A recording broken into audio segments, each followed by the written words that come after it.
अस्सलाम वालेकुम रहमतुल्लाह। मिलत टाइम्स में खुश आमदीद। सुप्रीम कोर्ट में 3 तलाक और बाबरी मस्जिद केस के बाद एक और बहुत बड़ा मुकदमा शुरू होने वाला है, और ये एक ऐसा मुकदमा है जिसकी वजह से देश भर के मुसलमानों को ज़हनी तौर पर उलझन का शिकार होना पड़ेगा। ये मुकदमा है तादुद इज़्दिवाज, यानी एक से ज़्यादा शादी, निकाह हलाला और तलाक़ बिदअत के बारे में। सुप्रीम कोर्ट ने जुमरात को मुसलमानों में तादुद इज़्दिवाज, निकाह हलाला के दस्तूरी जवाज़ को चैलेंज करने वाली अर्जियों की समाअत के लिए एक आईनी बेंच की नई तश्कील पर रजामंदी जाहिर कर दी है। Justice Indira Banerjee, justice Hemant Gupta, justice Suryakant, M Sundresh और सुधांशु धोलिया की 5 जजों की आईनी बेंच ने 30 अगस्त को अर्जियों के सिलसिले में नोटिस जारी किया था, लेकिन इनमें से 2 जज, जस्टिस बनर्जी और जस्टिस गुप्ता, अब रिटायर हो चुके हैं। मुस्लिम पर्सनल लॉ के खिलाफ दरख्वास्त देने वालों में से एक अहम नाम है एडवोकेट अश्वनी उपाध्याय का। इन्होंने जुमरात को चीफ जस्टिस DY चंद्रचूड़ की सरबराही और जस्टिस बीमा कोहली और JB पारीवाला पर मुश्तमिल बेंच के सामने इस मामले का जिक्र किया, जिस पर बेंच ने कहा कि इस मामले पर एक नई बेंच तश्कील दी जाएगी।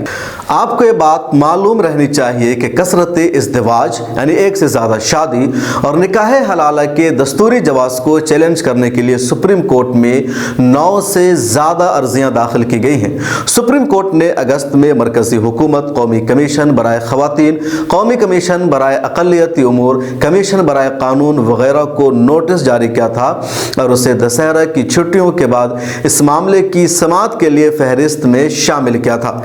अश्वनी उपाध्याय की अर्जी में कहा गया है कि 3 तलाक यानी तलाक़ बिदअत मुराद ले रहे हैं। इसी तरह तादुद इज़्दिवाज, एक से ज़्यादा शादी और निकाह हलाला का रिवाज आइन के आर्टिकल 14, 15 और 21 की खिलाफ वर्जी है।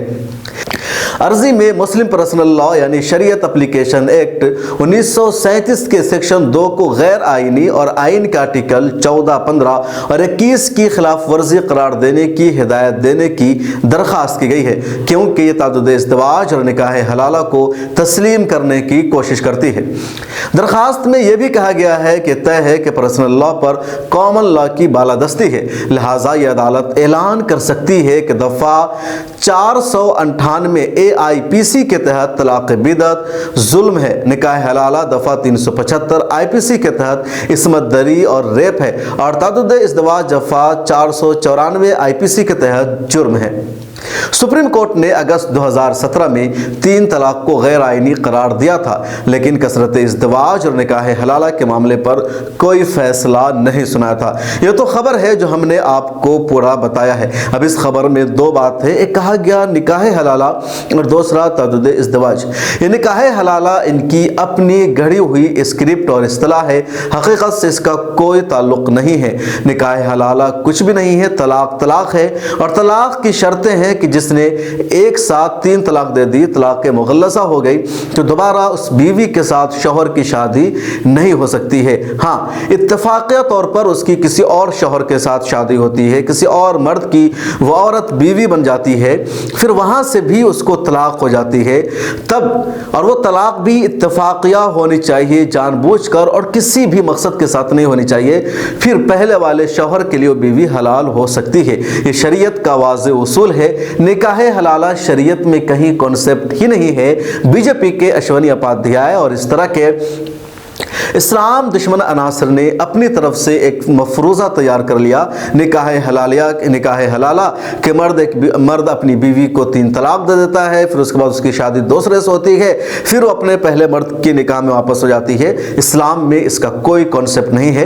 एक मरतबा और सुन लीजिए, इस्लाम में यही है जो उसूल है, जो कानून है कि अगर मर्द ने अपनी बीवी को तलाक़ मुग़ल्लज़ा दे दिया, 3 तलाक दे दिया, तो दोबारा उस औरत से मर्द की शादी नहीं हो सकती है। हाँ, उस औरत की अब किसी और मर्द से शादी होगी, शादी के दौरान उस मर्द से उस औरत की नहीं बनी और दूसरी शादी में भी उसको तलाक हो गई, तब अगर इद्दत पूरी हो जाने के बाद पहले वाले शौहर से चाहे तो शादी करनी पड़ेगी। लेकिन यह अक्सर नौ शादी होगी, जैसे किसी नए दुल्हा से शादी होगी, नए मर्द से शादी होगी, पहले वाला रिश्ता यहाँ पर ज़रा बराबर भी लिंक नहीं हो सकता है। दूसरी बात है तादुद इज़्दिवाज की, कसरत इज़्दिवाज की, और मुसलमानों को टारगेट किया जा रहा है। मुसलमानों में ज़रूर है 4 शादियाँ करने की इजाज़त, लेकिन हिंदुस्तान में मुसलमानों से ज़्यादा हिंदूस और दूसरे मजहब के मानने वाले कसरत इज़्दिवाज करते हैं, दूसरी बीवियाँ रखते हैं, शादी करते हैं, उसकी फ़िक्र नहीं की जा रही है और मुसलमानों को टारगेट किया जा रहा है। कल की बात है, गुजरात में एक चुनावी रैली से खिताब करते हुए आसाम के वज़ीर आला हेमंत बिस्वा शर्मा ने कहा कि कुछ लोग, कुछ धर्म विशेष के लोग 2-2 शादियाँ करेंगे, 4-4 शादियाँ करेंगे, ये कैसे हो सकता है जबकि हिंदू एक शादी करते हैं। सबके लिए एक कानून होना चाहिए।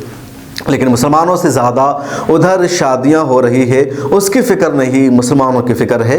और मुसलमान तो शादी करते हैं, अगर 2 भी करते हैं, 4 भी करते हैं, नानो नफ़का देते हैं, खर्च उठाते हैं, इज़्ज़त और सम्मान देते हैं। लेकिन दूसरी तरफ हिंदुस्तान में यूरोपियन कल्चर को फ़रोग़ दिया जा रहा है। लिव इन रिलेशन के नाम पर औरतों को साथ में रखा जाता है, औरतों का इस्तेसाल किया जाता है और एक साथ कई औरतों को लिव इन रिलेशन में रखा जाता है। आखिर में औरतों का कत्ल तक कर दिया जाता है। पिछले दिनों एक रिपोर्ट में हमने बताया था कि हिंदुस्तान में जराइम और कत्ल के जितने वाक़यात सामने आते हैं उनमें से 10% क्राइम और कत्ल की वजह होती है लिव इन रिलेशनशिप, यानी लिव इन रिलेशनशिप में रहने वाली ख़वातीन को मर्द कत्ल कर देता है।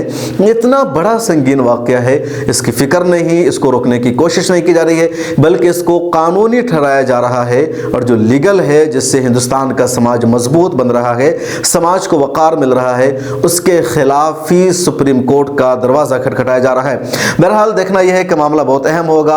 All India Muslim personal law board, Jamiat Ulama Hind, all India मिल्ली काउंसिल, जमात इस्लामी हिंद जैसी तंजीमों का इस पर क्या रद्द अमल होता है। आप इस बारे में क्या सोचते हैं, कमेंट सेक्शन में ज़रूर लिखिएगा। सोशल मीडिया के सभी प्लेटफॉर्म पर मिल्लत टाइम्स को सपोर्ट कीजिए और हमारे मोबाइल ऐप को भी ज़रूर डाउनलोड कीजिए।